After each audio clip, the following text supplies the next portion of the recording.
Buenas tardes, soy Marit Saranguri, coordinadora de eventos internacionales del Campus Universitario Uniacademia en Colombia, dando continuidad a nuestro segundo ciclo virtual de conferencias jurídicas internacionales. Uniacademia tiene el gusto de presentar al doctor Guillermo Ospina López, quien disertará el tema El interviniente penal, autor o partícipe. Referencia a la teoría del dominio del hecho y la teoría de los delitos de infracción de deber. El doctor Guillermo Ospina López es abogado especialista en Derecho Penal, magíster en Derecho Penal, especialista en Derecho Penal Económico de la Universidad de Castilla-La Mancha, PhD en Derecho por la Universidad de Roma, profesor investigador, litigante y consultor, conjuez de la Sala Especial de Instrucción de la Corte Suprema de Justicia de la Sala Penal del Tribunal Superior de Popayán. Esperamos sea de su agrado.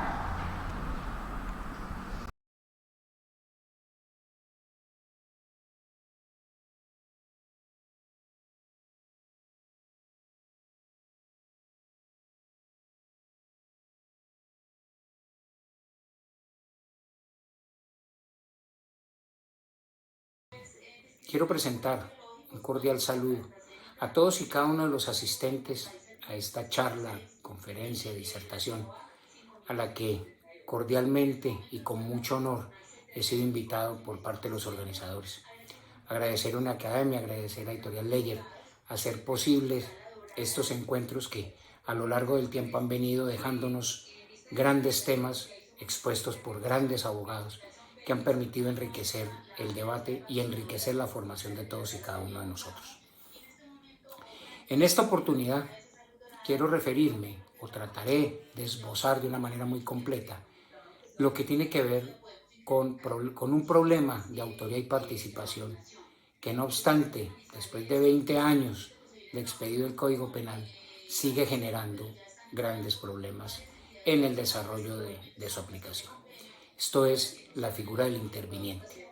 Esa persona que, sin tener la cualidad especial exigida en el tipo, interviene, participa, coopera, se divide el trabajo dentro de un intercrímenes. Esta figura, esta persona, ¿es un autor o es un partícipe? ¿Qué es, finalmente? ¿Cómo debemos entender al interviniente dentro de un hecho criminal? ¿Hasta dónde podemos considerarlo autor? ¿Cuándo debemos considerarlo partícipe? ¿O definitivamente tiene una sola ubicación dogmática? Son estos los problemas que esta figura ha venido generando, y principalmente a partir de dos sentencias de la Corte Suprema de Justicia del año 2002-2003 que marcaron la discusión sobre la aplicación dogmática en nuestro país, porque veníamos de una legislación como el Código Penal del 80 que no consagraba esta figura y que estos problemas se resolvían vía interpretativa. El problema jurídico que pretendo abordar y que seguro no desarrollaré en su totalidad, pero al menos dejaremos planteadas unas bases, y en especial es lo que aspiro, dejaremos sentadas unas grandes dudas, unos grandes interrogantes que permitirán seguir enriqueciendo el debate. Es: ¿el interviniente es autor? ¿El interviniente es un partícipe? ¿El interviniente es un autor o partícipe? ¿Depende su grado de participación en el delito? ¿O no importa ese grado de participación, siempre tendrá una calificación en términos de autoría? Y diferentes formas como se ha venido resolviendo o como se plantea que se resuelvan problemas como autoría, autoría mediata, coautoría, etc. Bien, a efectos de desarrollar el tema, quisiera centrarme en tres aspectos fundamentales. Uno, autoría, participación, los diferentes conceptos, la evolución de estos temas. Dos, el tema de la teoría del dominio y la teoría de los delitos de infracción de deber. Tres, el interviniente como tal. Ya una vez tengamos este marco dogmático, normativo, filosófico, dentro del cual debemos entender la regulación establecida en el Código Penal del 2000 para fijar una postura final frente a lo que consideramos debe ser la forma en que se trate. Bien. Así entonces, la primera parte donde debemos enfocarnos es necesariamente el tema de autoría y participación. ¿Cuáles han sido los diferentes conceptos de autor que hemos venido teniendo a lo largo de la evolución del derecho penal para poder llegar a una conclusión de qué tenemos hoy acogido? En primer lugar, encontramos un concepto unitario de autor, según el cual no existe ninguna diferencia entre autores y partícipes.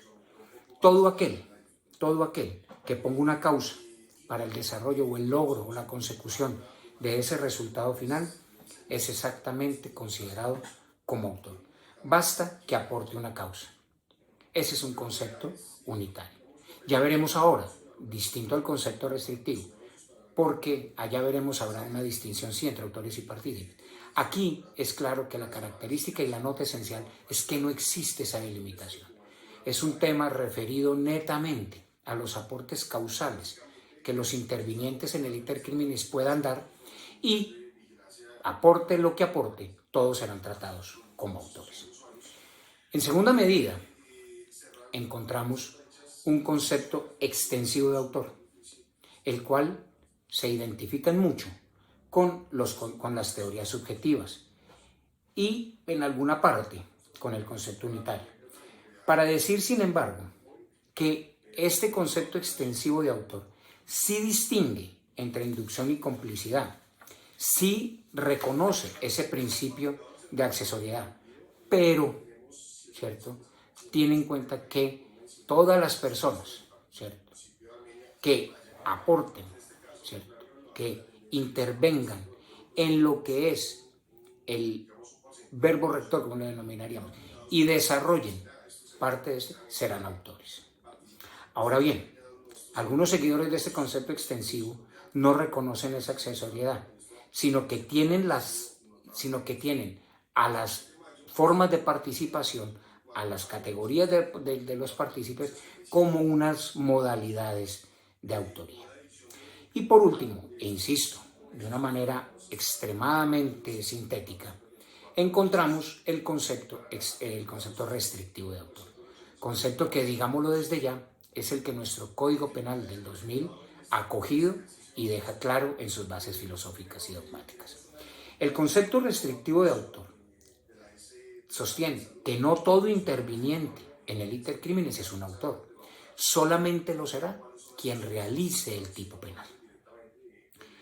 Esto hace que los preceptos sobre participación contenidos en la parte general se deban entender como una extensión de la tipicidad y la punibilidad para poder castigar a quienes intervienen en ese iter criminis pero no desarrollan el tipo penal o no realizan el tipo penal.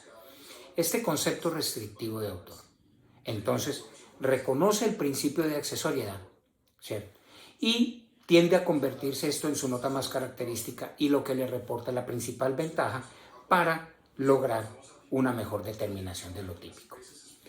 Entonces, en un sector amplio de la doctrina, este concepto restrictivo de autor es el mejor concepto, es el que mejor permite aplicarlo al derecho positivo y conservar una coherencia entre sus diferentes interpretaciones. Además, reitero, es el que hemos acogido en el Código Penal del 2000. Algunas voces de la doctrina, como Díaz y García Conyedo, manifiestan que, sin embargo, ¿cierto?, este concepto, al momento de escribir la coautoría, permiten ampliaciones que solamente pueden resolverse por vías interpretativas. Entonces, en resumen, tenemos tres conceptos sobre autoría y dependiendo de aquel que se acoja, se podrán ir resolviendo los problemas de distinción entre autoría y participación. Ahora bien, definido el tema de autoría, definido el principio de accesoriedad, es importante ahora tener claro cuáles son las diferencias entre el autor y el partícipe. Dejando claro entonces, y vuelvo y lo reitero, que es el concepto restrictivo el que acogemos en el Código Penal del 2000 y dentro del cual vamos a ubicar la figura del interviniente, entonces tenemos que ver cuál es la diferencia entre ese autor y ese partícipe. En la evolución, pues, de los tiempos también y del desarrollo de la ciencia penal, también hemos encontrado diferentes teorías para poder definir quién es autor y quién es partícipe. En primer lugar, surgieron las teorías subjetivas, según las cuales ¿cierto?, han tomado partido por la muy conocida teoría de la equivalencia de las condiciones, para decir que todo aquel que haga un aporte causal a la consecución del resultado, ¿cierto?, todo aquel que aporte algo a la resolución final en que se concreta el tipo, será autor. Por lo tanto, no hay diferencia entre autores y partícipes. Lo único que se distingue, ¿cierto?, o a partir de lo cual podemos distinguir, es de aportaciones desde un punto de vista subjetivo. Desde el objetivo no hay diferencia. Entonces viene entonces a aclararse el punto. ¿Cómo distinguir el uno del otro? Por las aportaciones subjetivas.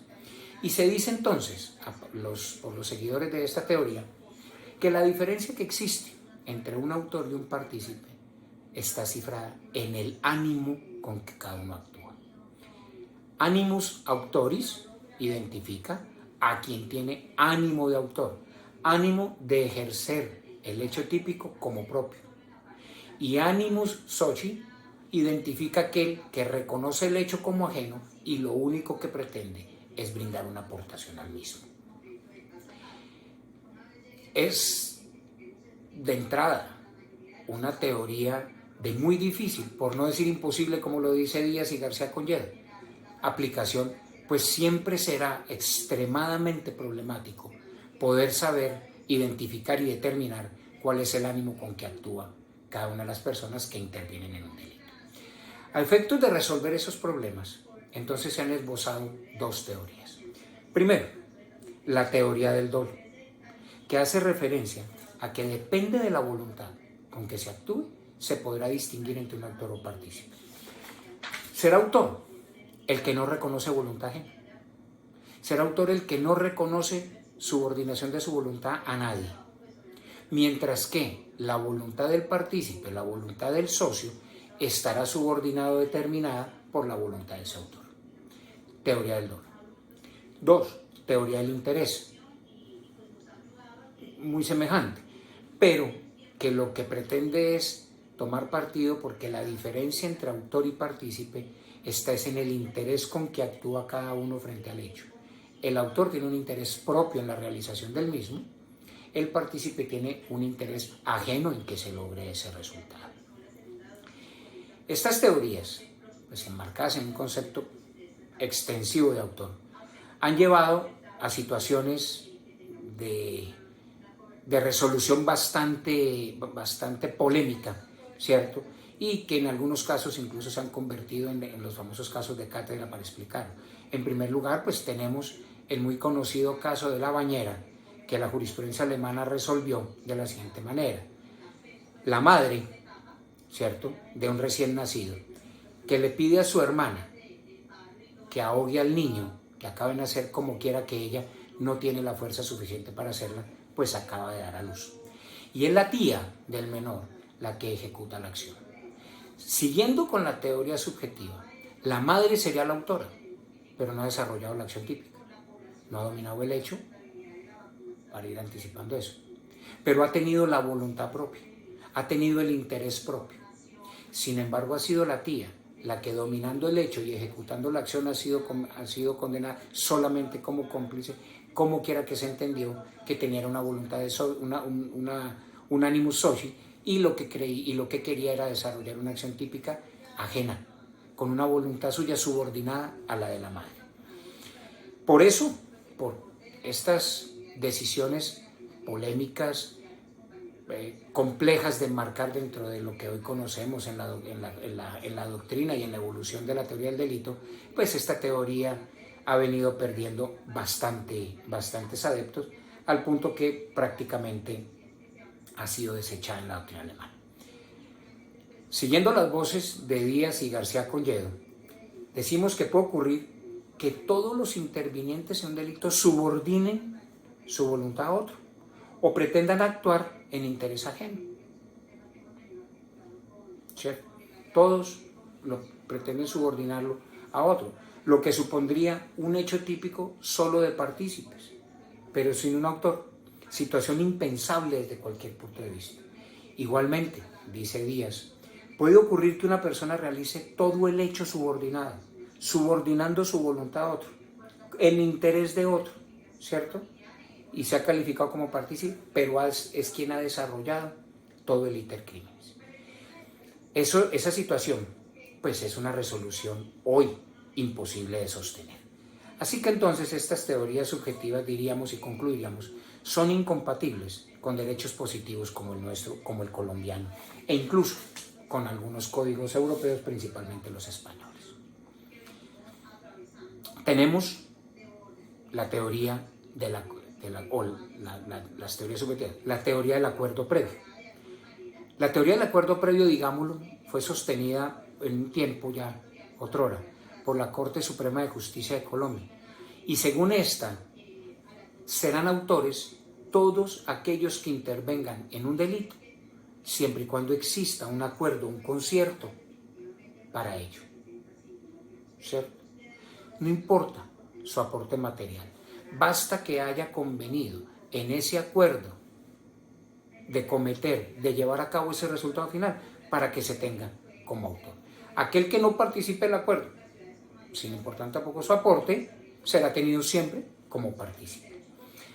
Criticable desde cualquier punto de vista, porque, y en eso seguimos, insisto, a Díaz y García Conyedo, que el acuerdo significa realización del tipo. Y es claro que no es lo mismo estar dispuesto a algo que efectivamente realizar ese algo. Entonces la teoría del acuerdo previo, que además con algún matiz un poco material pareciese ser una vertiente de una teoría subjetiva, pues depende de la voluntad con que se actúe, con que se llegue a ese acuerdo, ¿cierto? Pues evidentemente es de muy difícil aplicación en un derecho como el nuestro. Surge entonces las teorías objetivas y en primer lugar la teoría objetivo formal.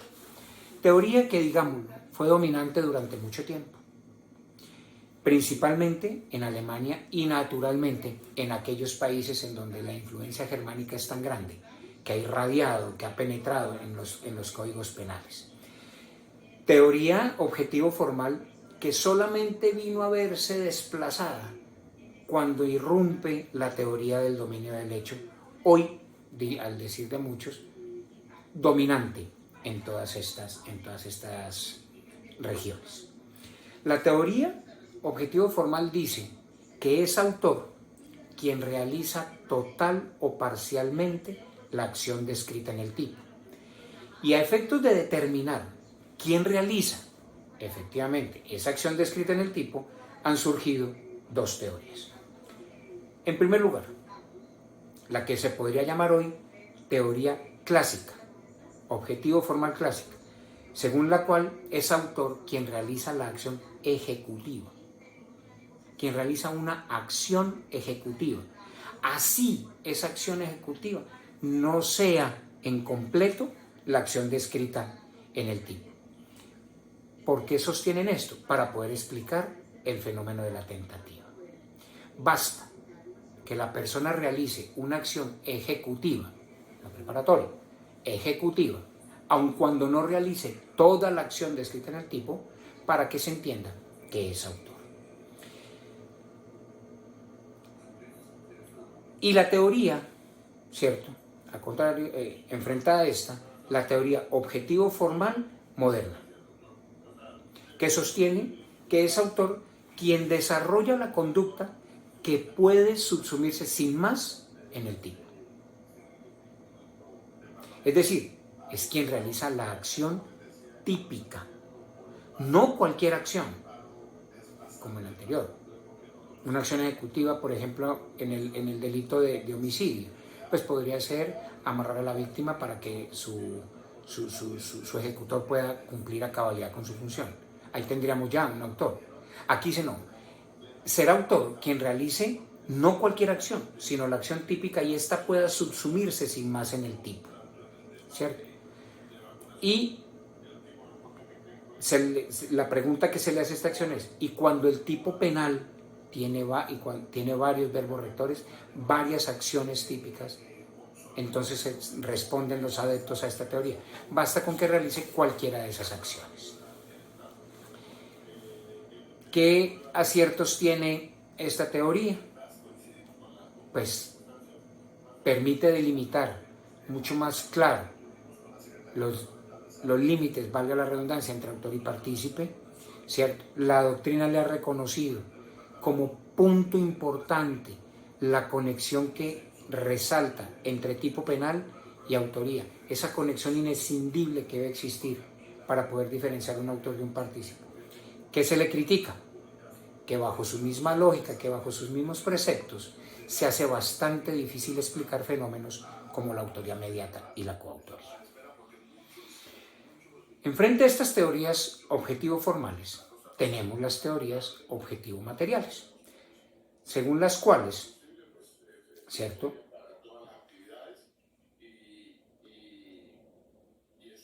hay un autor, ¿cierto? Hay un autor en quien realiza la acción típica, ¿cierto? En quien desarrolla, en quien lleva a cabo, ¿cierto?, la acción típica. Aporta ideas interesantes, pero no puede aceptarse, pues estas teorías objetivo-formales, dice la mayoría de la doctrina, ¿cierto?, parten de diferenciaciones causales incorrectas bajo un concepto de autor, pues se montan sobre diferencias extrajurídicas que prescinden de la tipicidad. Entonces así, y después de toda esta evolución, llegamos a la teoría hoy dominante, principalmente dominante, seguramente dirán algunos, ya ha venido cediendo algunos espacios, que es la teoría del dominio del hecho. Es claro que sobre esta hay total coincidencia en que describe bien la diferencia entre autor y partícipe, en que ha sido dominante principalmente en Alemania, que todos sabemos y conocemos, es tal vez hoy el sector de la doctrina que más influye en muchos de los países, principalmente de esta área de Latinoamérica. Sostiene la teoría del dominio del hecho una concepción subjetivo-objetiva y un concepto material de la autoría. ¿Por qué un concepto subjetivo y objetivo? Porque hace referencia a la finalidad, o al menos a la conciencia de esa finalidad, como un elemento del dominio del hecho. Entonces, recoge elementos subjetivos. Y recoge elementos subjetivos porque evidentemente partimos de que el resultado final, ¿cierto?, está en cabeza digámoslo de una vez, de esa figura central del delito. Ahora bien, el dominio del hecho, ¿cómo se concreta? ¿Cómo lo podemos resumir? En esa facultad, potestad, poder que tiene quien lo ejerce de llevar a cabo el sí y el cómo de ese resultado final. Quien domina el hecho es quien tiene entonces esa facultad del sí y el cómo del hecho típico. Porque realiza, cuando hablamos de un dominio del hecho directo, la conducta típica por sí mismo y por lo tanto no reconoce a nadie más como señor del hecho, sino solamente a él, y parte de su voluntad, y su voluntad es la que lo lleva a ese fin. O domina la voluntad del otro, o domina funcionalmente su hecho dentro de unos aspectos de coautoría. Recientemente, ¿cierto?, a Mirpuch principalmente ha venido dándole otra forma, otra connotación a esta teoría del dominio del hecho, hablando de una teoría del dominio por la voluntad y otra serie de variantes interesantes para desarrollar. Entonces, queda en primer lugar que destacar el aporte subjetivo que se hace en la teoría del dominio del hecho, que en decir principalmente de Roxin es lo que permite distinguir entre autoría y participación, por ejemplo, en los hechos imprudentes o en los hechos culposos, llegando, eso sí, es la crítica que se le hace, a un concepto unitario de autor que no se compadece con las legislaciones positivas, ¿cierto?, y que resulta un poco incoherente con el concepto restrictivo que la misma teoría quiso defender.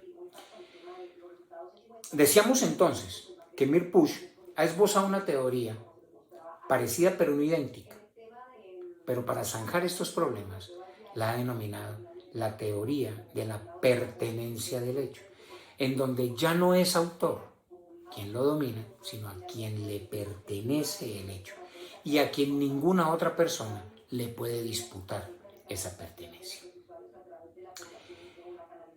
¿Qué le critican a Mir-Puch hoy en día? Pues que puede existir hechos penales sin un autor, o sea, sin alguien a quien le pertenezca. Decíamos entonces, ¿cierto?, que la teoría del dominio del hecho, hoy principalmente dominante en el mundo, ha venido teniendo una evolución, ¿cierto?, que principalmente ha sido desarrollada por Claude Roxin en su libro La autoría en Derecho Penal, y que con la venia de los asistentes me permitiré seguir, como quiera que es, decir de muchos, pues la principal obra para desarrollar esto. Hablando de la evolución del concepto, de dónde viene el dominio del hecho, dice Roxin que ya en el año 1915, Hegel habló de introducir dentro de los elementos del delito el término dominio del hecho o dominio sobre el hecho, teniendo este elemento o configurando este elemento como parte de los elementos del autor, del sujeto del delito. En palabras de Hegel, teniendo el dominio del hecho como un requisito material de culpabilidad o imputabilidad, como un requisito material de la imprudencia, del dolo y de la exclusión de las ausencias de culpabilidad. Es decir, decíamos con Hegel, el dominio del hecho hace parte de los elementos que integran al sujeto del delito, tales como los requisitos de culpabilidad, tales como la imputabilidad, tales como el dolo o la imprudencia, y tales como la ausencia en sí de causales de exculpación. Para concluir entonces, en las palabras de Hegel, que solo actúa culpablemente quien tiene el pleno dominio del hecho. Es decir, quien actúa como autor imputable, no coaccionado, ¿cierto?, y con voluntad propia, es decir, como señor del hecho en su concreta manifestación. Hegel entonces tiene como autor no solamente al autor doloso, sino, bajo estas concepciones, al autor imprudente. Esta teoría de Hegel, en palabras de Roxin, se ajusta mucho a la teoría del dominio del hecho, pues permite fundamentar la actual teoría de la autoría mediata. Pues en esta, el instrumento actúa sin dominio del hecho y es el sujeto de atrás que cumple con los requisitos para ser tenido como ser del hecho: no coaccionado, con dolo, con voluntad propia, y actúa culpablemente. Posteriormente, otros autores han venido haciendo alguna delimitación entre autor y partícipe a partir de la teoría del dominio del hecho. Después de Hegel encontramos a Bruns, quien delimita estos dos conceptos a partir de esta teoría. Para Bruns, la autoría dolosa y la autoría imprudente presumen al menos una posibilidad del dominio del hecho. Dice el autor, comillas, la autoría se basa en la posibilidad del dominio del hecho inherente desde el principio del comportamiento. El dominio del hecho se basa en ejecutar una acción adecuada para ocasionar el resultado del género del producido. Es decir, según Bruns, el dominio del hecho está en hacer algo que sea apto, adecuado para poder ocasionar el resultado. En cambio, en la determinación y el auxilio, en la determinación o en la complicidad, no hay dominio del hecho desde el punto de vista de ese resultado final. Y de ahí que no sean autorías, sino formas de participación. Es por eso que los seguidores de Bruns sostienen que hay menor contenido del injusto en estas personas, en estos partícipes, como quiera que no tienen en sus manos el dominio del hecho. Igualmente, en los partícipes hay menor contenido de injusto que en el autor mediato, pues ese hombre de atrás domina el hecho, ya veremos cómo, ¿cierto? Pero es el señor del hecho, y por lo tanto, es en esos eventos de autoría mediata, la participación son causales de extensión de la pena.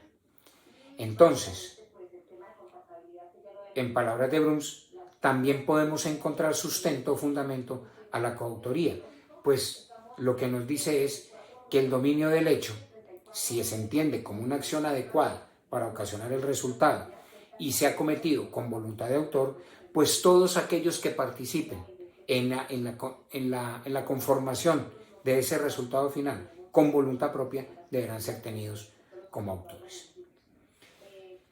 En la evolución del concepto llegamos a Weber y dice que el concepto de dominio del hecho sirve para aportar al concepto de participación y justifica, a partir de sus posturas, las teorías subjetivas de la autoría que en anterior momento referíamos. Sostiene Weber, es autor quien realiza el hecho con voluntad de dominio del hecho propio. Clara referencia a una teoría subjetiva, ¿cierto? Y ese autor no ha de reconocer voluntad ajena, tiene el hecho como propio, y eso explica también fácilmente, en palabras de este autor, la autoría mediata. Pues si él se sirve de otra persona que actúa sin voluntad, es él, ¿cierto?, quien está dominando el hecho. Posteriormente viene Smith, que dice que intenta perfilar un concepto extensivo de autor al sostener que es autor, ¿cierto?, o que encontramos mejor un autor, ahí donde la disposición intencional del sujeto lo hace parecer un señor del hecho. Una disposición intencional. Pero volvemos a las voces de Díaz y García Conyedo. Una cosa es estar dispuesto a, y otra muy distinta es ejecutar eso. Con lo cual, esto se convierte en la principal crítica al aporte que Smith venía haciendo. Belzel, padre del finalismo, en 1939 nos dice que hay que enlazar la teoría del dominio del hecho con la doctrina de la acción, derivando de esa acción una autoría final soportada o fundada en el dominio del hecho. La autoría final, entonces, es para Belzel la forma más amplia del dominio del hecho.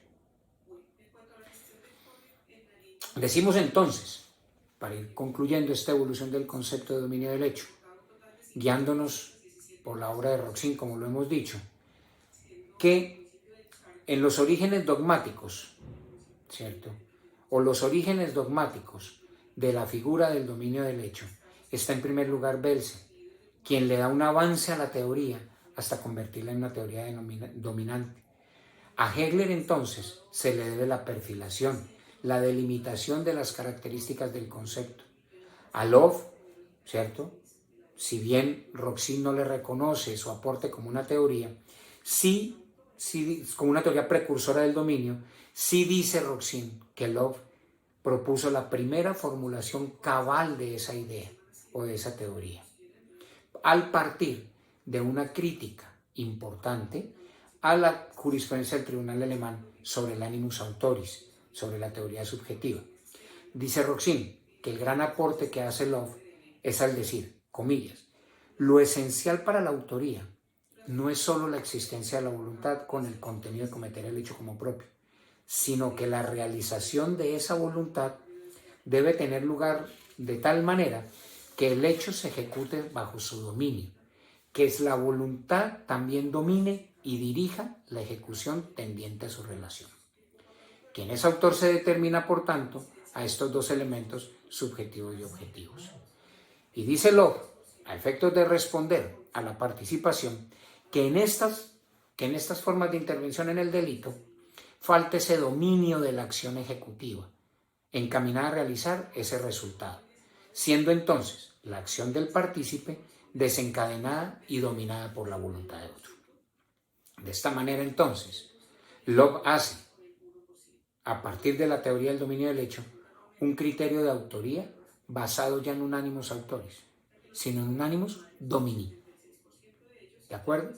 Un animus entendido como un animus autoris conectado con el dominio de la acción final.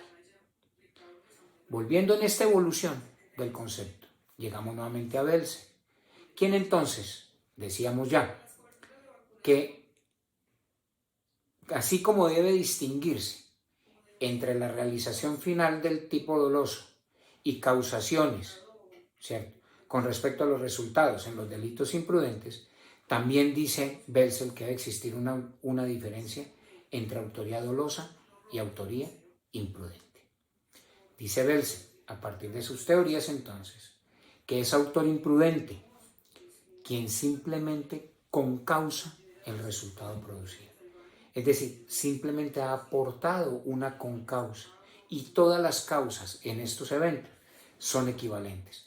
Por lo tanto, el dominio del hecho aquí no aplica, ni ha de haber distinciones entre autores y partícipes en los delitos imprudentes. Autores entonces, redondeando la evolución del concepto y sus bases dogmáticas, quien consciente de un fin lo configura desde su existencia y en su forma de ser. A su turno, inductores y cómplices tienen dominio sobre su aporte, pero no sobre la realización final del hecho. El criterio fundamental entonces para Belzel, sobre el que se soporta el dominio del hecho, es el efectivo dominio del hecho final. El dominio del hecho final. Y bajo estos conceptos y estos preceptos se pueden establecer las diferencias entre autor y partícipe. Así entonces, llegamos a la evolución o a la situación actual del concepto de dominio del hecho que todos conocemos. Un dominio del hecho que depende de la forma de autoría se va configurando, pero que en todas y cada una existen los elementos comunes que permiten establecer ese señor del hecho o esa figura central del delito.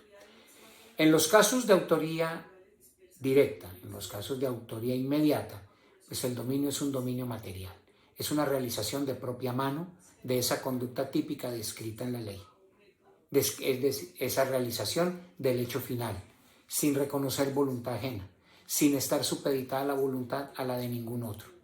Ahí es la forma más clara de ese dominio del hecho. En los casos de coautoría,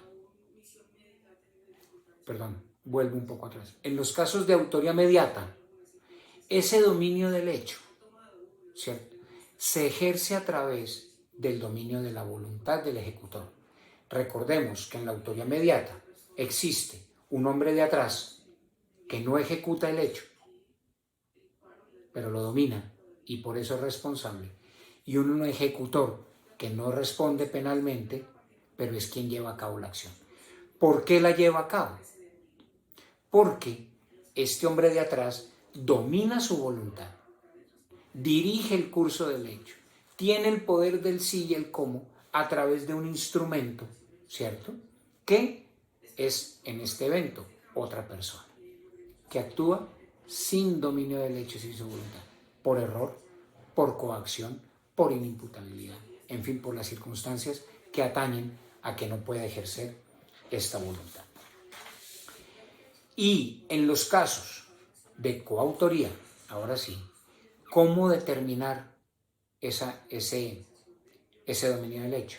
Y dice Roxin, se domina el hecho en la coautoría a partir, ¿cierto?, a partir del dominio funcional de ese hecho que se desarrolla entre todos. ¿Qué significa esto? ¿Cómo definimos la coautoría? ¿Cómo se ha venido definiendo la coautoría? Como un acuerdo común que necesariamente implica un dolo común. Todos los coautores han de tener el mismo dolo y han de buscar la realización del mismo hecho final. Valga la nota aquí. Por eso es que las extralimitaciones de uno de los coautores no cobijan a los demás. El caso fácil de cátedra. Cuando el acuerdo común es hurtar un banco, pero uno de los coautores decide acceder carnalmente a una secretaria del banco, a una cajera. Ese hecho no estaba en el plan común, no hacía parte de ese dolo, por lo tanto esa circunstancia la atañerá solamente a ese ejecutor. Entonces hay un acuerdo común establecido como un dolo común. Segundo, una división del trabajo, es decir, una ejecución por partes de ese todo, donde la suma de todos lleva al resultado final, de todas esas aportaciones llevan al resultado final. Alguno de esos coautores realizará la conducta descrita en el tipo, matará, se apoderará o algo. Pero, ¿por qué los otros dominan el hecho funcional, dominan el hecho también? Porque su aportación es de tal trascendencia, ¿cierto?, que sola no logra el resultado final, pero ante su ausencia, el plan diseñado se frustra. Y en tercer lugar, lo esencial de la aportación que se ha venido definiendo, y en esto hay un consenso generalizado, se ha venido definiendo que la esencialidad radica en que ese aporte se haga en la fase ejecutiva del delito. Y esto lo explica Roxin de una manera lógica fácil. Nadie puede ser coautor de una obra ya terminada, o nadie puede ser coautor de una obra que no ha empezado. Por lo tanto, podrá ser muy esencial para llevar a cabo el plan, pero si ese aporte se hizo en la fase preparatoria, pues no podrá obtenerse a esa persona como coautor, como quiera que la obra ni siquiera empezó en su ejecución. Y viene aquí todas estas disputas en el manejo y tratamiento, por ejemplo, del favorecimiento, ¿cierto?, el encubrimiento, etc., para decir que una cosa muy diferente es prestar esa ayuda posterior y otra cosa muy distinta es el favorecimiento, que es un tipo penal completo. Así entonces, la teoría del dominio del hecho aplica en en las tres formas en que tenemos definida en nuestro código las formas de autoría. Una autoría directa, una autoría mediata y una coautoría. Y en este punto debemos decir, ¿es esta la teoría que acoge el Código Penal del 2000? Y mayoritariamente hemos de responder que sí. ¿Por qué? Porque vamos al artículo 29. Será autor quien realiza la acción típica, es decir, quien define el sí y el cómo de ese resultado final. Es quien realiza esa acción directamente o instrumentalizando a otro o en cooperación con otros. Pero es quien tiene la facultad para establecer el sí y el cómo de ese resultado final. Y entonces, quien no domine ese hecho, en quien no recaigan estas características, pues simplemente habrá prestado un aporte o habrá determinado la realización del hecho y esta persona será tenida entonces como un partícipe. Visto así, tenemos entonces la teoría del dominio del hecho como forma de distinción entre autor y partícipe. Sin embargo, es el mismo Roxin quien ha venido dando soluciones a otro tipo de problemas, ¿cierto?, principalmente centrados en la participación de extraños en delitos especiales. Planteemos el problema jurídico de antemano. ¿Cómo calificar? ¿Cómo tener a alguien que sin tener la calidad exigida en el tipo, interviene en su realización? ¿Cómo decir que es autor? La persona que domina el hecho, pero no tiene la característica del tipo. Es una situación que riñe de entrada con el principio de legalidad, pues esa calidad exigida en el tipo hace parte del tipo objetivo. Es un requisito esencial del tipo objetivo. Y si no la tiene, pues tendríamos que decir, no es autor, pero ha dominado el hecho, pero ha realizado la acción típica.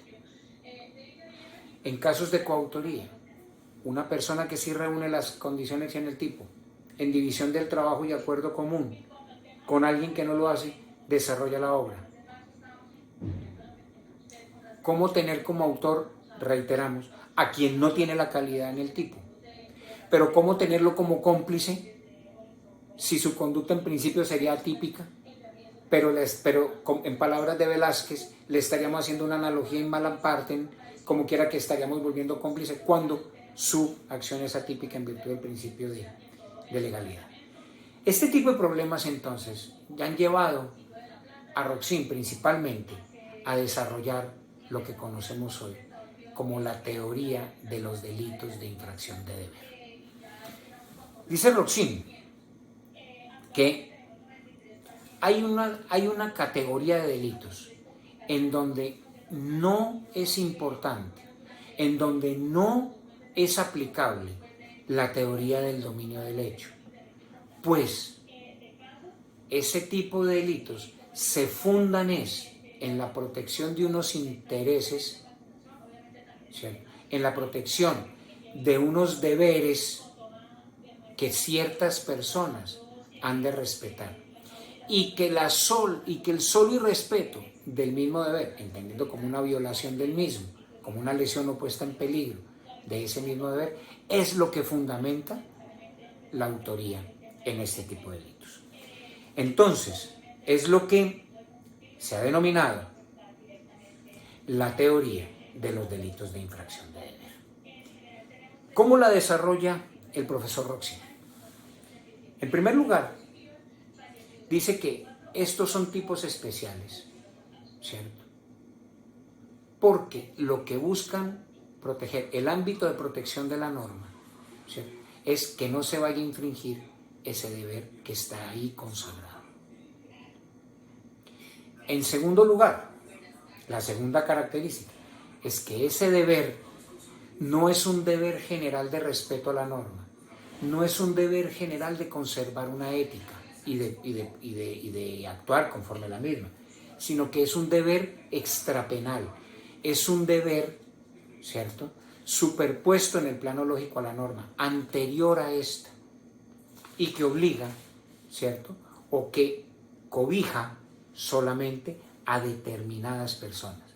Deber que no se extiende, y aquí es donde empieza a fundamentar la diferencia entre autoridad y participación, a los inductores o a los partícipes.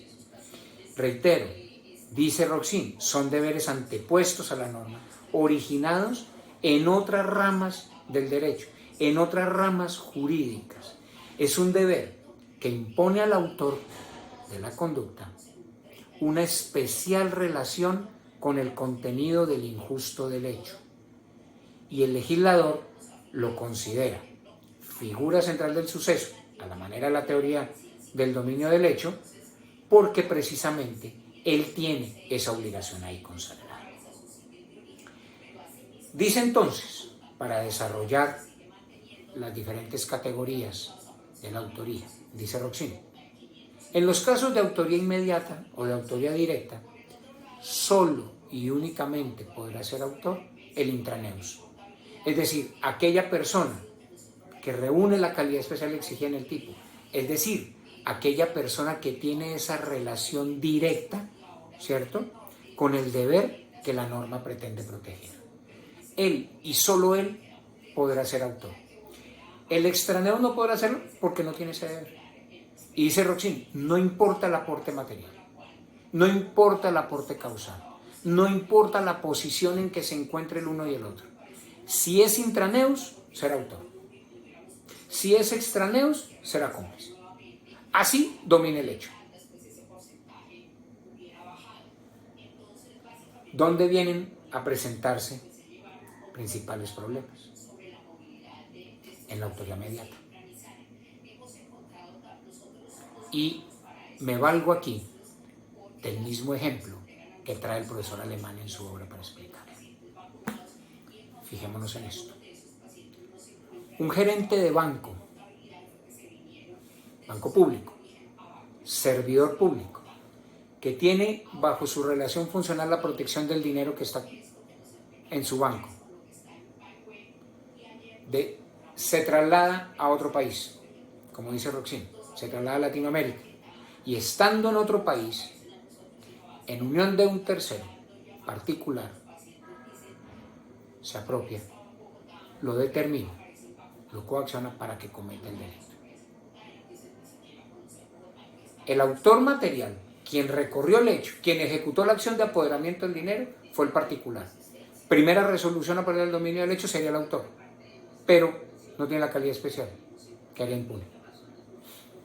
frente al servidor público que no ejecutó el hecho, pero era quien tenía el deber. No dominó el hecho, no podría ser autor. Sería cómplice. Y tendremos un cómplice sin autor, porque el que ejecutó no puede ser autor, ya que no tiene la calidad. Y quien no ejecutó, pero tiene la calidad, queda en plano de cómplice. Y todos sabemos que no puede haber responsabilidad penal de un cómplice sin que exista un autor. Entonces, dice Roxin, en estos casos también se explica fácilmente que la autoría se monta, se funda y se basa es en esa relación directa con ese deber funcional. ¿Quién tenía el deber? ¿Quién tenía el deber de proteger ese caudal público? El servidor público. Pero es que ese está en Latinoamérica, pero era el titular del deber. Y por su aporte se pudieron apoderar del dinero. ¿Quién? Un particular que no tiene la calidad, no tenía el deber de protegerlo. Entonces dice, bajo la teoría de los delitos de infracción de deber, es fácilmente resuelto este problema. El autor es el titular del deber, sin importar la posición que asuma dentro del delito, ni si domina o no domina el hecho. Quien no tenga la calidad es cómplice. Y queda resuelto el caso. En materia de coautoría,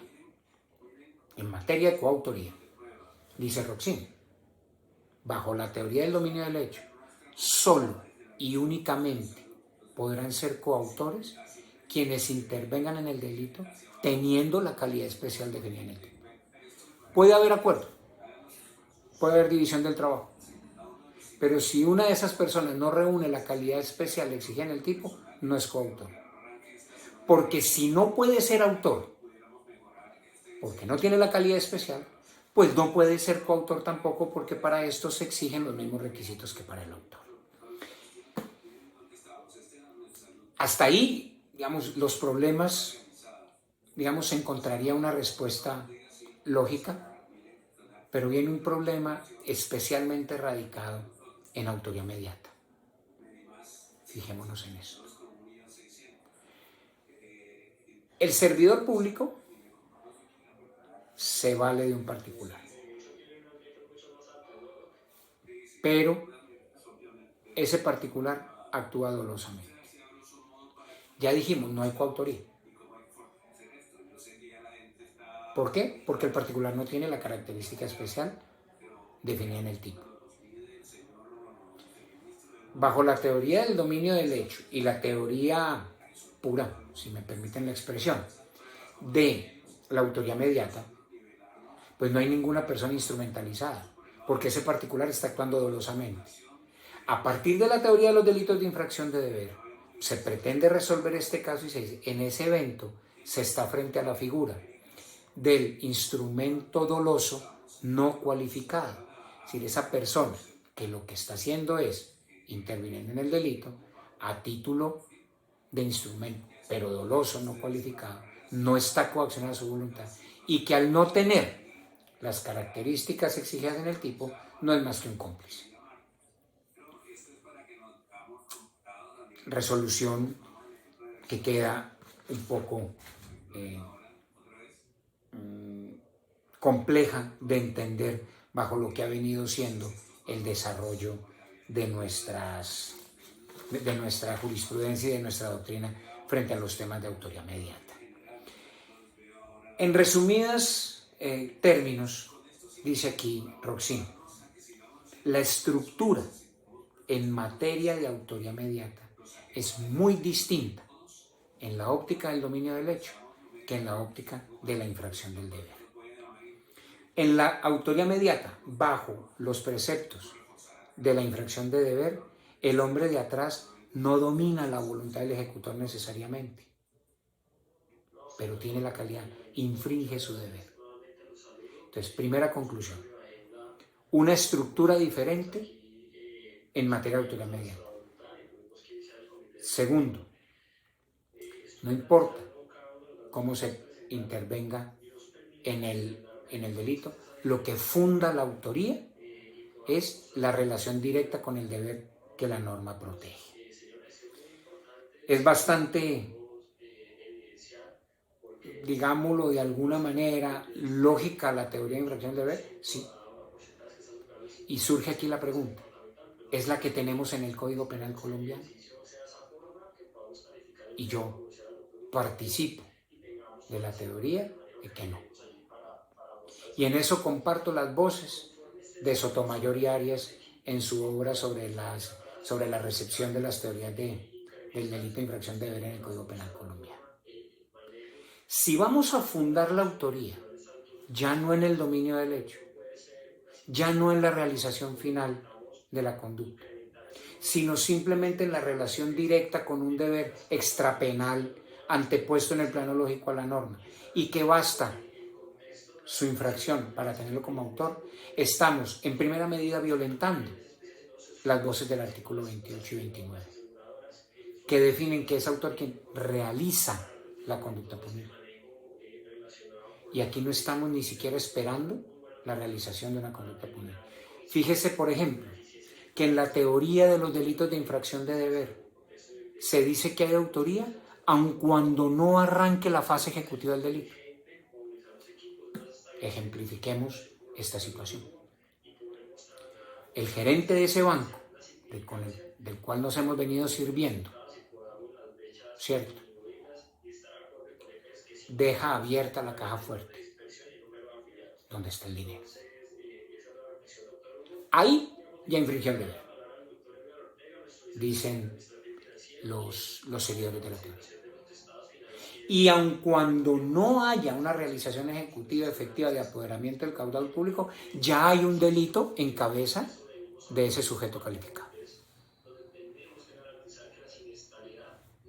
Ya ni siquiera tenemos la necesidad de una acción típica. Vuelvo al punto, vuelvo al inicio. Si las voces del 29 nos están diciendo que debe realizarse una acción típica, no podemos pensar que la doctrina de los delitos de infracción de deber tiene acogida en el Código Penal colombiano.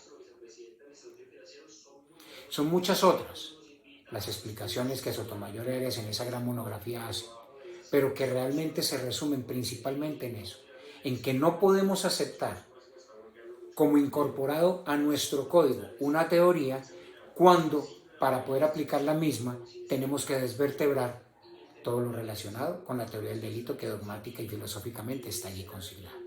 Si se está exigiendo la realización de un hecho, de una acción, de una conducta, no podemos decir que basta la infracción de un deber, así no haya conducta para poder tener a alguien como autor del delito penal.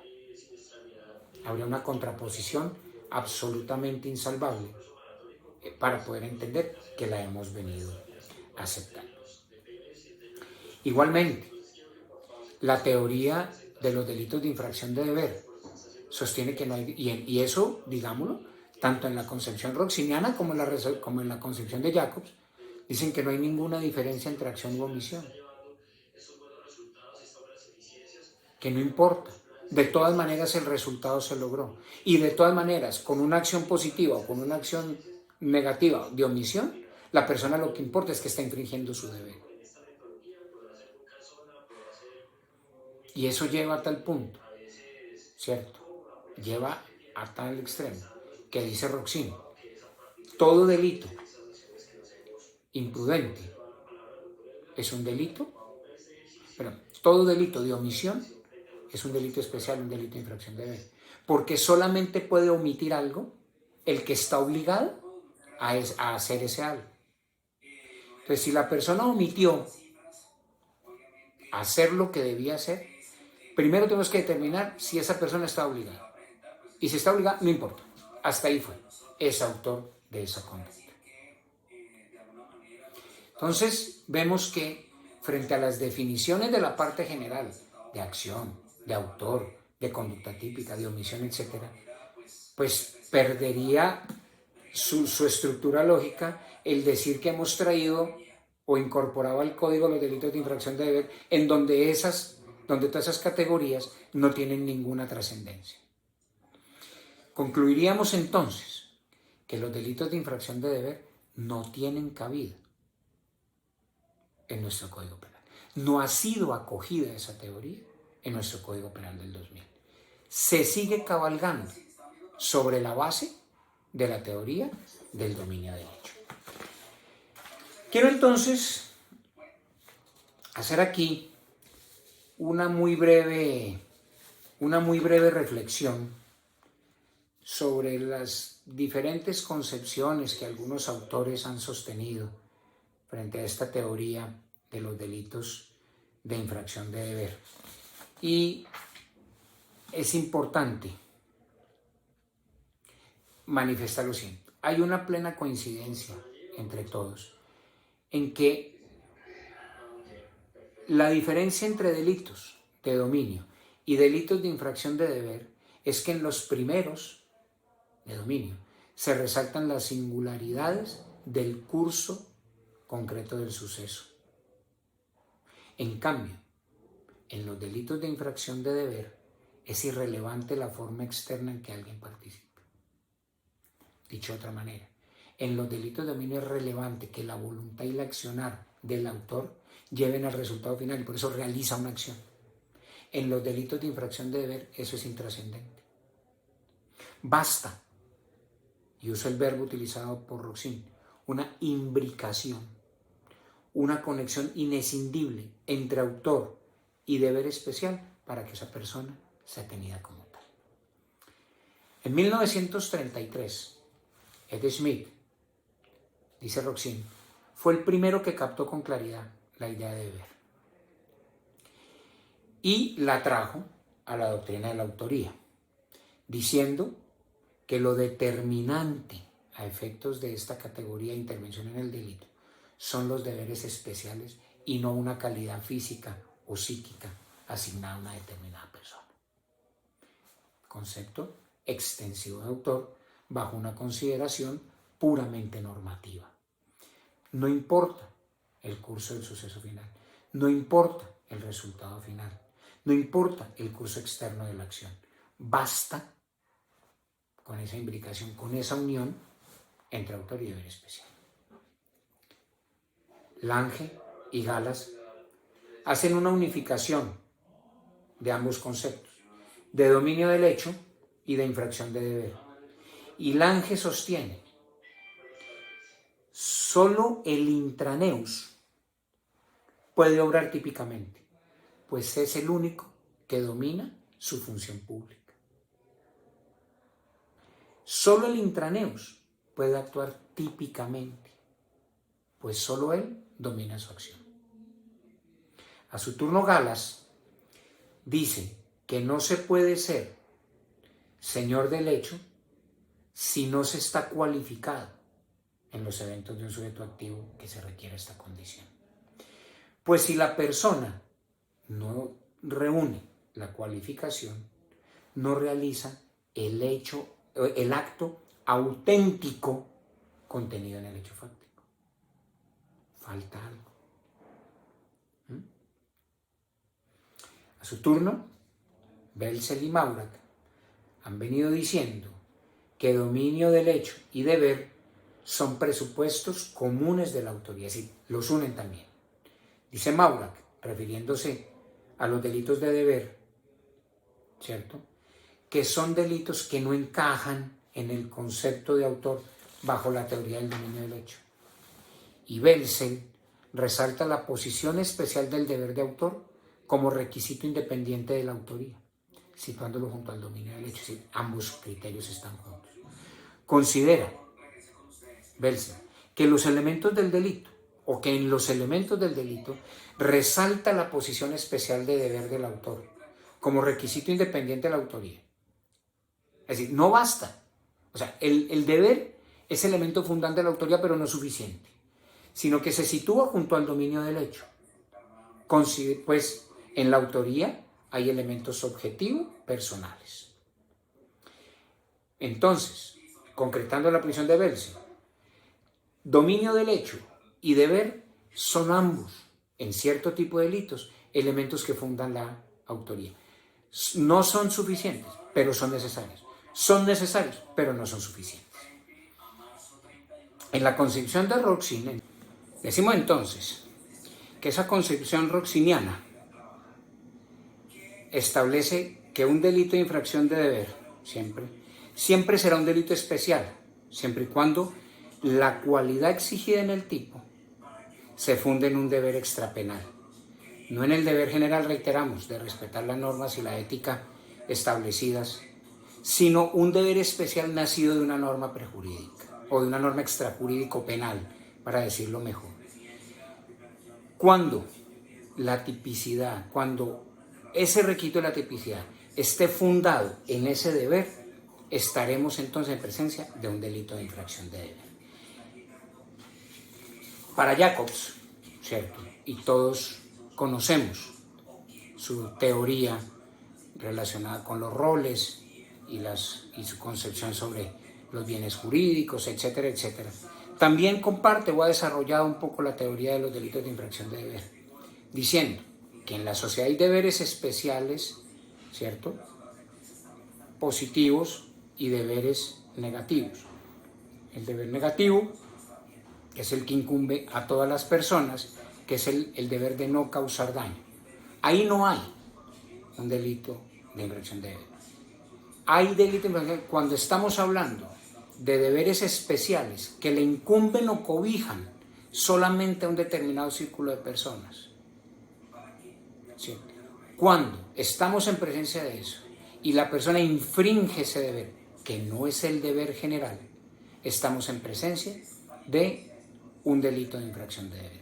Él entonces, consecuente con el desarrollo de su teoría, dice que las relaciones en la sociedad, o que la sociedad está toda basada en un tipo de relaciones, en donde de cada uno de los ciudadanos se espera o se tiene determinadas expectativas, que el sustento del delito es el defraudamiento de esas expectativas.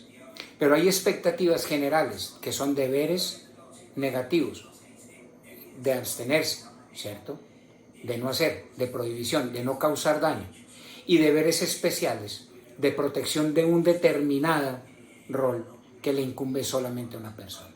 En esos eventos estamos en presencia de delitos de infracción de deber. Y participa igualmente de la concepción roxiniana, en el sentido de decir que en este tipo de delitos la acción o la omisión no importa. Incluso, sostiene Jacobs, ni siquiera el dolo. Basta con que se infrinja ese deber para que estemos en presencia de un autor responsable de ese tipo de delitos. Así entonces, dejamos expuesto el tema de la autoría y la participación, las teorías que sustentan cada una de estas categorías, las teorías que diferencian autor de partícipe, la teoría del dominio del hecho y la teoría de los delitos de infracción de deber. Es decir, tenemos la mesa servida para ya poder poner en el centro la figura central de esta disertación, el interviniente. Dice el artículo 30 en su último inciso que será interviniente el que intervenga en un delito sin tener las calidades exigidas en el tipo. Y a fe que la discusión sigue álgida. Partamos de por qué se planteó la necesidad del interviniente en el Código. La figura del interviniente es una figura que surge en el Código Penal del 2000. En la anterior codificación penal no existía. Y no existía porque no se había consagrado, pero además porque los problemas de intraneo y extraneos todos se resolvían por vías interpretativas. O se declaraba la impunidad en ciertos casos en el acontecer de una persona, o se lo tenía como cómplice, etc. 2. Traída esta figura al Código Penal del 2000, se incorporó en el artículo 30, artículo destinado a definir los partícipes, determinador y cómplice. A diferencia del 29, que establece la autoría. Y dice, vamos un artículo más atrás, el 28, que en el delito intervienen autores y partícipes. Autores, ya lo vimos, directo, mediato, coautor y el actuar por otro. Partícipes, determinador y cómplice. A las voces del 28, ahí estarían todas las categorías. Pero el inciso final del artículo 30 nos mete el interviniente. Y viene el gran problema, el gran interrogante que aquí hemos pretendido plantear y que definiremos en alguna de sus partes. ¿Es un autor o es un partícipe? Dijimos al inicio, en la introducción, que ateniéndonos a la ubicación sistemática del interviniente en el artículo 30, deberíamos concluir, se viene a regular, ¿cierto?, las figuras del determinador y el cómplice, como quiera que el interviniente está ahí metido. E inicialmente diría uno, pues sí, pero surge del otro lado la pregunta, pero si para ser determinador y cómplice en ninguna categoría de delito se requiere calidad especial. Cualquier persona puede determinar a otro a que cometa un delito, sin necesidad de que tenga calidad especial. Quien debe tenerlo es el determinado, si estamos hablando de un delito especial.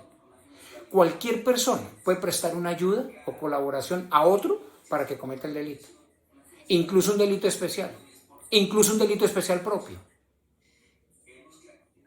y no necesita calidad. Entonces dicen otros partidarios de otra doctrina, ¿por qué se va a hablar de inductores, de determinadores, cómplices, y se le va a hacer una rebaja por una calidad que es absolutamente irrelevante para actuar de esa manera? Y la polémica ha venido surgida por dos importantes sentencias. Primero, la sentencia de abril del 2002, magistrado ponente Mejía Escobar, Carlos Mejía Escobar, en la que de una manera sucinta los hechos cuáles son. Un particular quería contraer matrimonio por segunda vez, sin haber anulado el primer matrimonio, sin haberse divorciado de un primer vínculo matrimonial que tenía. Y con el ofrecimiento y pago de un dinero a funcionarios de la notaría, logró hacerse a los papeles, a los documentos de su primer matrimonio y destruirlos. El tema venía referido a otros aspectos como prescripciones de una pena, pero la Corte decide atenerse o detenerse mejor en la figura del interviniente. ¿Por qué? Porque se dice que hay un delito que requiere una calidad especial, que es la de ser servidor público.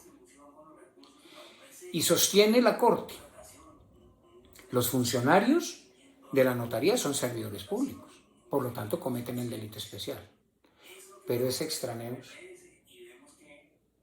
¿Qué es?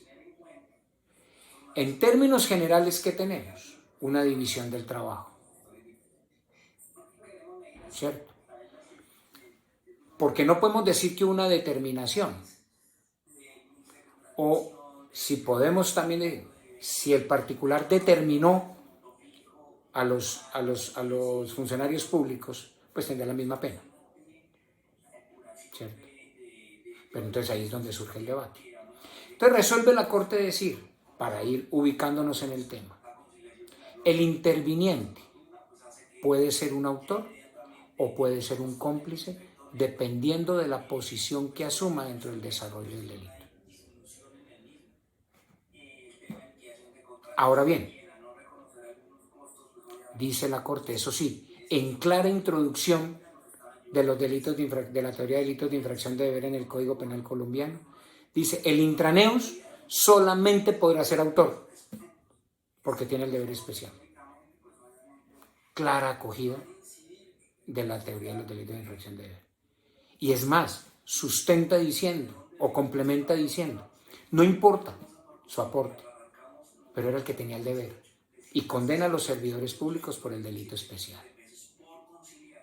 Y al particular lo condena como determinador, ¿cierto?, con la misma pena, pero con la rebaja del inciso 30, del inciso final del 30. Porque dice, concluyendo la primera posición doctrinaria, lo que importa es cómo entró ese extraño al delito, o como coautor o como cómplice, en cualquiera de las dos categorías cabe. En el año 2003, julio del 2003. Con ponencia del magistrado Gálvez Argote, se vuelve a poner sobre la mesa de la Sala de Casación Penal el tema del interviniente. Y los hechos sucintos son que el secretario de una fiscalía, de un juzgado, encuentra sobre el escritorio de su jefe un memorial en el cual se consignan las razones que llevan a desechar, de un fiscal, a desechar la acusación por el delito de secuestro en un caso de los que hoy sabemos la Corte ya definió como concurso entre hurto y secuestro. Unas personas habían entrado a una casa, habían amarrado a sus habitantes para poder lograr su resultado contra el patrimonio económico. Y en ese memorial, que estaba hecho en papel membreteado del apoderado de uno de esas personas, se consignaban todas las razones para decir que ahí no había secuestro y por lo tanto no podía acusársele por ese delito, que al final fue la decisión que adoptó ese servidor. Se denuncia y se considera por las instancias que en ese caso hay una coautoría, ¿cierto? En un delito claro de prevaricato. Porque además, dadas las consideraciones, era claro que debía aplicarse ese concurso y la decisión se consideró manifiestamente contra la ley. Pero entonces el debate es, ¿y cómo hacemos para tener como coautor al extraneos? Y viene ahí un cambio importante en la doctrina, en la jurisprudencia de la Corte, en la posición jurisprudencial. Porque dice la sentencia mayoritaria, porque tuvo un salvamento y una aclaración de voto, en la que el magistrado dice que acoge la posición del año 2002, y dice la Corte en su nueva posición, no. El interviniente es un coautor que actúa siempre con otro que sí tiene la calidad especial. ¿Por qué? Y los argumentos de esta sentencia son claros. Porque para ser determinador o cómplice no se exige ninguna calidad. Decíamos hace un momento, cualquiera puede determinar o prestar una ayuda posterior en cualquier tipo de delito. Resultaría ajeno al principio de igualdad reconocerle una rebaja punitiva a quien no tiene la condición que es irrelevante en su forma de participación.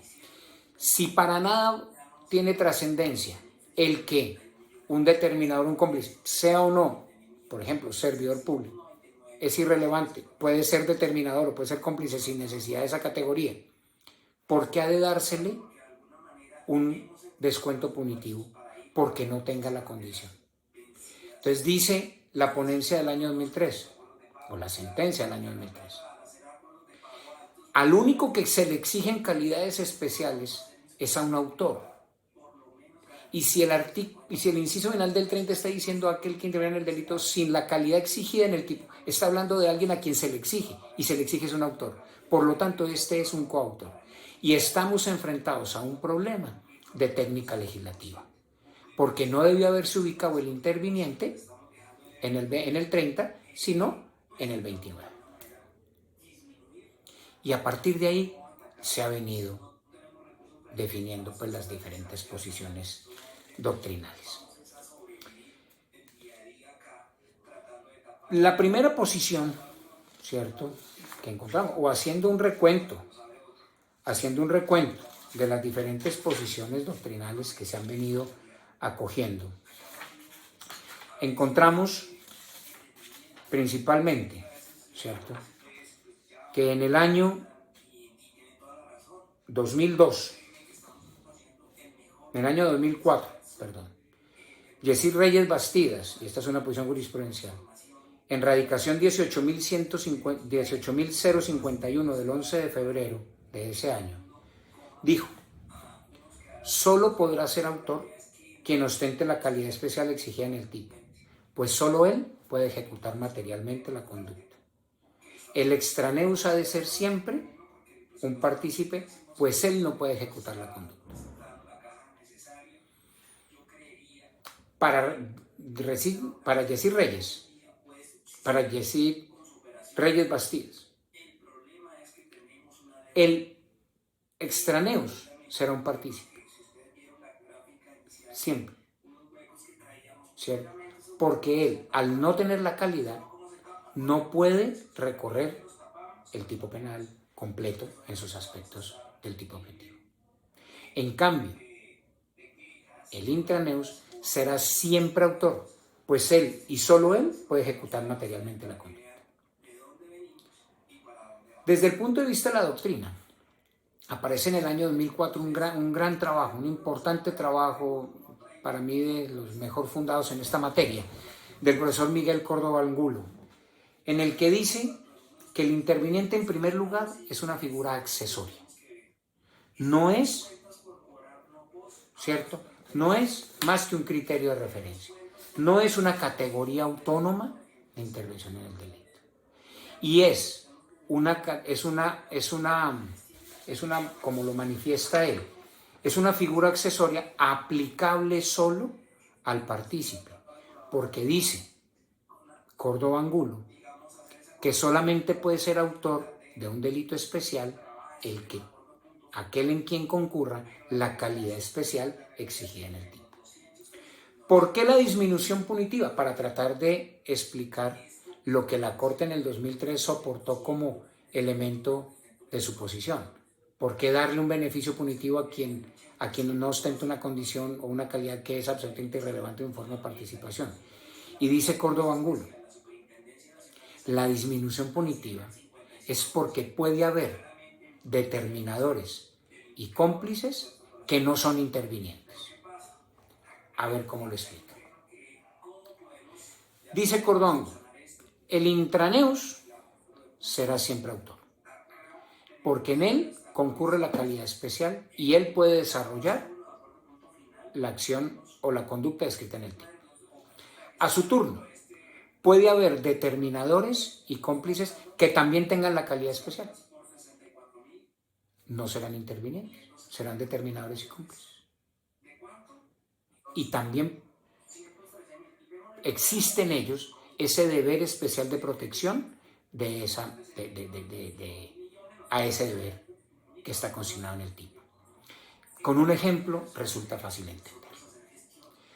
Un juez decide apoderarse de unos títulos judiciales que están bajo su dominio funcional y en relación con sus funciones. Y para ello consigue la ayuda de su secretario, servidor público, también cobijado por el deber especial de protección de esos caudales, y la ayuda de uno de sus mejores amigos, un particular. Y entre los tres, el servidor público juez se apodera de los bienes con la ayuda de estas dos personas. Dice Córdoba Angulo, el intraneus no tiene discusión, es autor. Y además domina el hecho. Frente a los cómplices hay uno que tiene esa relación especial de sujeción de ese deber, que es el secretario. Él tiene solamente una diminuente punitiva, la de cómplice. Porque él también tenía el deber. A él también lo unía una relación especial con el deber de protección. En cambio, al particular no lo une esa relación de sujeción. Nada lo une a ese deber de protección de sus dineros. Por lo tanto, él es un cómplice interviniente. Y tiene derecho a la doble rebaja punitiva. ¿Por qué? Por la distancia mayor que tiene él frente al bien jurídico. El secretario, siendo servidor público, está más cercano a ese injusto. El particular está más lejano al mismo. El secretario sí tiene deber de protección, está sujeto a ese deber de protección, el particular no. Y es por eso que un sector de la doctrina dice, en los delitos de infracción de deber hay un doble desvalor. Un desvalor de acción, cuando el sujeto viola el deber, y un desvalor de resultado, cuando con la violación de ese deber se pone en peligro o se lesiona un bien jurídico.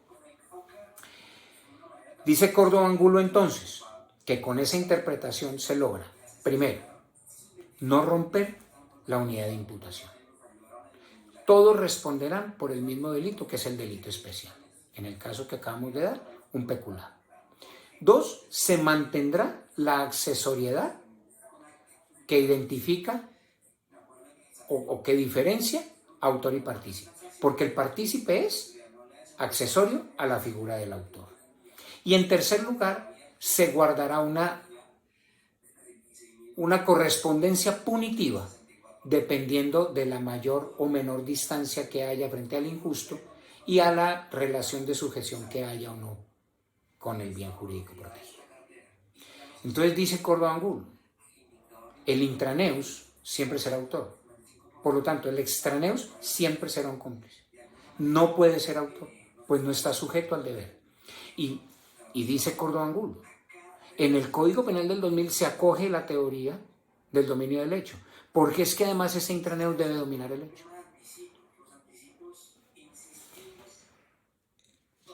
Posteriormente, Hernández Esquivel también participa de la teoría de que el intraneus es autor y el extraneus ha de ser un cómplice, bajo un argumento de lógica. Si para ser coautor se requieren las mismas calidades que debe tener para ser autor, pues el extraneus nunca podrá ser un autor porque no reúne las características. Si nunca va a poder ser una persona particular autor de un peculado, nunca va a poder ser coautor del mismo. Sencillo. Entonces, siguiendo con la evolución de la doctrina colombiana, en el año 2004, Suárez Sánchez sostiene que el extraneus puede ser partícipe de un delito especial, pero no podrá ser autor. El interviniente es un concepto de referencia que no puede estar al margen de la autoría. No es una categoría autónoma de autoría. En cuanto a la rebaja punitiva, sostiene lo mismo que Córdoba Angulo. En el año 2005 aparece una monografía de William Fernando Torres, quien sostiene que el intraneus será un autor, mientras el extraneus será un partícipe, basada su posición en el concepto de accesoriedad. Ahora bien, dice Torres, si el extraneus utiliza o domina a un intraneus, no vulnera ningún deber, pues él no es sujeto calificado y su conducta resultará atípica aun cuando lesione el bien jurídico. Ya cada cual asumirá si acoge o no acoge esa teoría. La figura del interviniente no es más que una forma, dice William Torres, de regular la punibilidad de los partícipes en los delitos especiales. Gómez Méndez y Gómez Pavalló, en el año 2008, dicen que la figura del interviniente tiene un alcance bifronte. 1. La expresión interviniente hace referencia a la interacción de todos los sujetos que intervienen en el delito y no ostentan la calidad del tipo. Y 2, esa figura tiene cabida en relación con la última parte del artículo 29, es decir, con la figura del actuar por otro. Concluye de la posición de Gómez Méndez y Gómez Pavalló, que para ellos el interviniente será un autor, pero que en los casos, por ejemplo, en que se ha valido de un sujeto calificado, está asumiendo el actuar por otro. Distinta ha sido la posición, y desde ya anticipo que, al ser su discípulo, la comparto, de Velázquez Velázquez, muy a tono con la posición esgrimida por la sentencia del año 2013. Para Velázquez Velázquez hay un principio fundamental, que es el principio de legalidad. Y en virtud del principio de legalidad, el interviniente será un coautor que actúa con otro que sí tiene la calidad especial, por varias razones. 1. Porque para ser determinador o cómplice no se exige calidad. 2. porque si un extraneus que es tratado, que domina el hecho, es tratado como cómplice, se está haciendo una analogía en mala parte, o sea, en defecto de esa persona. Porque si su conducta, si su condición personal no es la que exige el tipo, su conducta debe ser impune. Y es mucho más grave ser tratado como cómplice que tener la impunidad por su actuar. Entonces, llegamos así a la última etapa de esta intervención, a manera de conclusión y toma de postura. A manera de conclusión, el Código Penal del 2000 trae varias cosas. Un concepto restrictivo de autor, en donde solamente es autor quien realiza la conducta penal, los demás serán partícipes. Una accesoriedad limitada en materia de participación, como quiera que no puede haber partícipes sin autores, pero además es limitada porque la conducta del autor debe ser al menos antijurídica. 3. El interviniente no es una forma autónoma de autoría o intervención en el delito. Yo considero que sí es un criterio de referencia, pero es un criterio de referencia que debería estar en el artículo 29. ¿Por qué? Porque si para ser determinador o cómplice no se requiere calidad alguna, como dice Velázquez en sus últimas conclusiones, otorgarle una cuarta parte más de reducción resulta absolutamente desproporcionado y violador del principio de legalidad de la pena, pues se le reconoce una diminuente por una calidad que no tiene y que es irrelevante a efectos de su intervención en el delito. Se está hablando de un autor, de un coautor, que participa con otro que sí tiene la calidad, él no la tiene, ¿cierto? Y es en esa condición de autoría en el que se exige una calidad especial. Es entonces, en conclusión, el interviniente, ese coautor que no ostenta la calidad en compañía del otro, no de un determinado cómplice, porque para el determinado cómplice la calidad es irrelevante. ¿Debería entonces estar ese inciso final en el 29? Sí. ¿Y debería hacerse un ejercicio de corrección de la sistemática del código? Sí, a efectos de poder dar mayor claridad a este punto. Muchas gracias, espero no haber sido inferior a las expectativas, haber dejado planteado de una manera clara los temas para llegar a estas conclusiones, pero sobre todo haber despertado en todos ustedes el interés por esta importante figura del derecho penal. Muchas gracias.